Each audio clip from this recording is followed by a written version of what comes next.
90 feet of solid granite, still attached to the bedrock it was born from, cracked down the middle and abandoned mid-carve.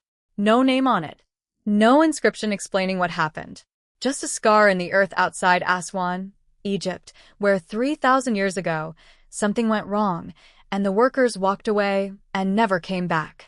If it had been finished, it would have been the largest single piece of stone ever raised by human hands. Heavier than a fully loaded jumbo jet. Taller than an 8-story building. And it very nearly worked. That's the part that should unsettle you. Stay with me, because what's carved into the rock around it raises a question historians still argue about today. To understand why this matters, you have to understand what granite actually is. It isn't like the limestone that makes up most of the Giza Plateau, soft, pale, forgiving stone that a patient worker can wear down with time and simple tools. Granite is different. It's an igneous rock, born under crushing pressure deep in the earth, packed with interlocking crystals of quartz and feldspar. On the Mohs hardness scale, it sits around a 7, hard enough that modern stoneworkers, even with diamond-tipped saws and hydraulic cutters, still treat it as a serious, slow undertaking. This is not stone that gives up easily. And yet the people who quarried it at Aswan somehow moved blocks of it weighing hundreds of tons, shaped them, polished them, and shipped them hundreds of miles down the Nile to become the obelisks and sarcophagi that still stand in temples and museums today. So, how did they actually do it? The dominant answer, the one you'll find in most textbooks, is deceptively simple: pounding stones. Specifically, dolerite, a dense, dark, exceptionally hard rock, sometimes rounded into fist-sized balls.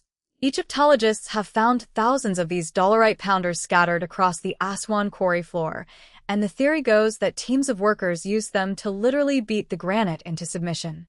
Not cutting in the way we think of cutting, but pulverizing, striking the same spot over and over until the crystal structure of the rock fractured and crumbled away, grain by grain. Slow, repetitive, brutal on the body. But over months, that repetition could carve trenches, shape blocks, and eventually free a section of stone from the bedrock around it. It sounds almost too primitive to have built some of the most technically impressive monuments on Earth. But here's what makes the theory credible instead of a myth. People have actually tested it. Archaeologists and experimental researchers, most notably teams working with Egyptologist Dennis Stocks in the 1990s and 2000s, built dolerite pounders to the same dimensions as the ancient originals and set skilled workers loose on granite blocks. And it worked. Slowly, painfully, but it worked. The stone yielded. Trenches formed. The marks left behind, while not identical in every detail to the ancient quarry, showed the same general fracture pattern, a granular, crushed texture rather than a clean sliced cut. It's grueling, unglamorous, and it fits. So, why does the unfinished obelisk still feel like a mystery? Because of the crack. Deep into the excavation, while workers were still undercutting the base to eventually free the full block from the bedrock, a fissure opened up through the stone, a natural flaw in the granite that no amount of skill could have predicted or prevented. And here's the detail that actually matters. They kept working around it for a while, adjusting their approach before finally abandoning the entire project. That decision, to walk away from thousands of hours of labor rather than force a compromised, cracked obelisk into use, tells you something about how seriously these builders took precision and structural integrity. They weren't willing to ship a flawed monument. That's not primitive thinking. That's engineering judgment. The other detail that keeps drawing researchers back is the consistency of the cut marks along the quarry trenches, long, evenly spaced grooves running in remarkably straight, parallel lines down the length of the excavation. To modern eyes unfamiliar with the pounding technique, they can look almost mechanical, which is part of why alternative theories, everything from lost technology to more exotic explanations, have circulated online for years. But when you look closely at the actual texture of those grooves, under magnification, they don't show the smooth, melted, or sliced quality you'd expect from a rotating blade or a laser. They show a crushed, granular texture consistent with repeated percussive impact. The straightness comes not from a machine, but from teams of workers following a marked, surveyed line. Ancient Egyptian builders were meticulous about using string lines, sight lines, and measuring cords to keep their work uniform, the same way a mason today snaps a chalk line before cutting. What's genuinely remarkable, and doesn't need any exaggeration to be impressive, is the sheer organization this required.